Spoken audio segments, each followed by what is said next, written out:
Hello everyone, good day, have a nice day.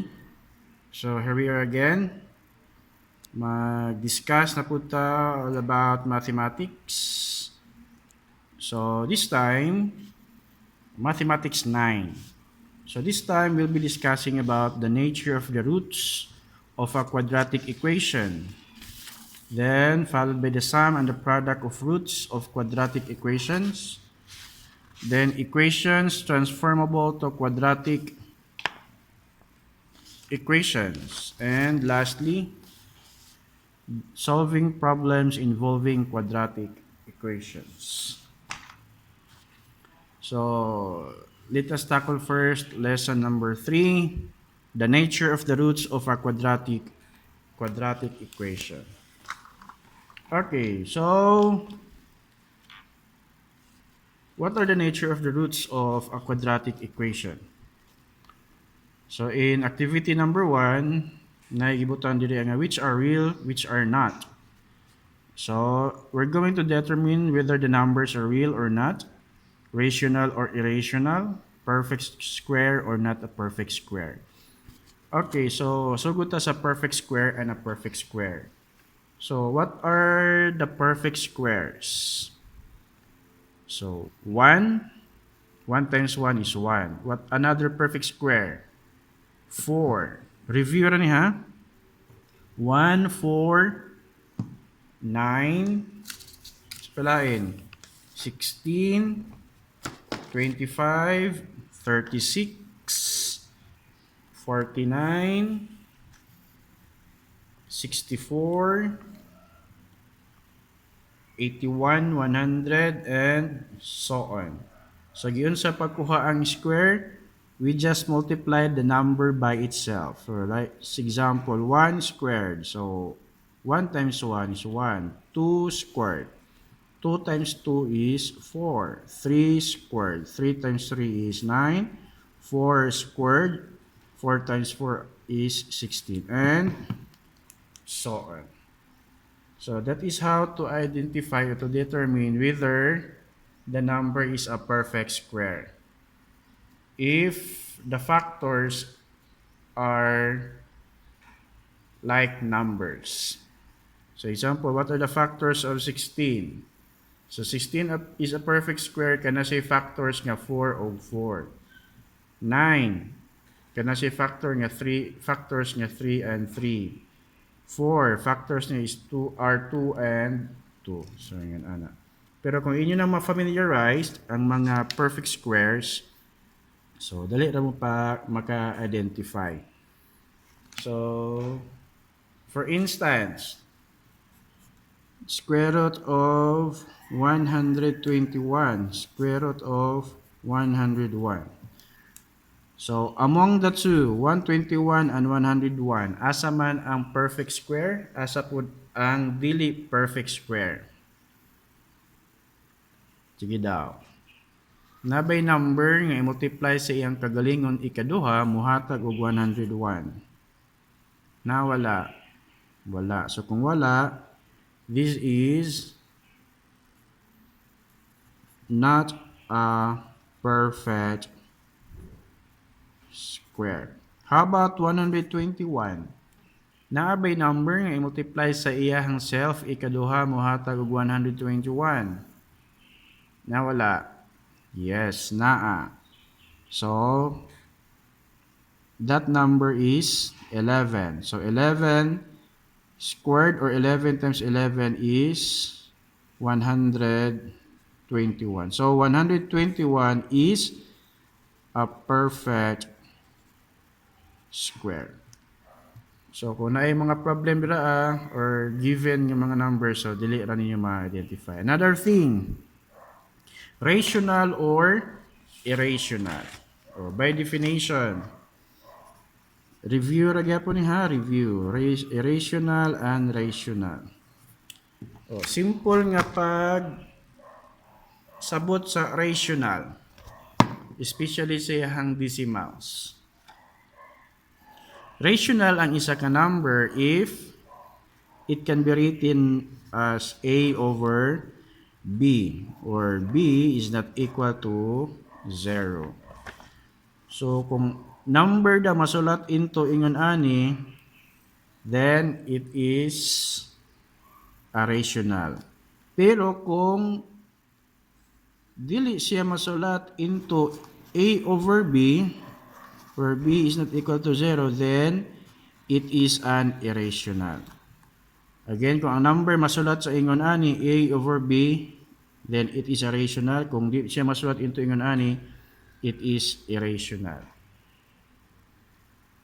Then another thing, kung ang iyahang decimals sa rational, kung repeating ang iyang decimals, then it is rational. And also if it is terminating. Pero kung sa irrational, if it is not repeating and non-terminating, then it is an irrational. Ang pinaka-known nga example sa irrational is this one. So, ano siya? This is pi. So, approximately, ang pi is, kung ituplok niyo siya sa calculator, 3.1416. Approximately na siya ha, pero kung tanaw niyo sa calculator, it is non-repeating. Walay number nga nagbalik-balik. So, example ta diri sa rational. Ang 1/3. Rational ba ang 1/3? Yes. Kung ato siyang i-divide, this is 0.333. Walay katapusan ang iyahang 3. That is why butangan nato siya og bar sa imabaw kung nagbalik-balik na siya. So, sa iyahang one of the characteristic is repeating, nagbalik-balik. Unlike sa pi, nga wala nagbalik-balik, ato lang na siyang gi-approximate, nga muna siyang 3.14 or 3.1416. So, muna siya kalainan sa rational and irrational. How about real and not real? Sige. Ato i-discuss diri ang complex numbers. So sa complex numbers, na siya duha ka klase nga numbers. Na ay real o not real. So may pasabot sa not real, imaginary. So unsa man tong duha ka klase sa real, na ay rational o irrational. So muna sila dira. So ang imaginary, so let us take for example, square root of 25, square root of negative 25. Okay, or negative square root of 25 and square root of negative 25. Pangutana, maora ba sila og answer? Nora dili. Sige, let us see. Nabay number nga multiply sa iyang kagalingon ikaduha. So kung wag ganito makita-an nga number dira, it is understood 2. So it means kuhaon na nato ang iyang square roots. Pero di na nato sa butangan og 2 kay understood naman siya nga kana siya dira is 2. So nabay number nga multiply sa iyang kagalingon ikaduha mahatag og 25. Naa? Yes, naa. Paggawas niya mahimo na siyang 5. Mawala na ni siyang radical sign. Nya kana may negative sa gawas, so may tubo the answer is negative 5. Is negative 5 real or imaginary? Yes, it is real. So sa ato pa, negative square root of 25, negative 5 is a real number. Dirita. Square root of negative 25. Nabi number nga multiply sa iyang kaugalingon ikaduha muhatag og negative 25. Let us see for instance. What is the square of negative 25? Negative 25. Square of negative 5. So negative 5 times negative 5, negative times negative, positive, 5 times 5, 25. Diri po ta. Square of positive 5. So 5 times 5, 20, positive 25. It is understood positive. So, either of the two, di siya mo result of negative 25. Naa siya root, pero wala dito sa real, pero naa sa imaginary.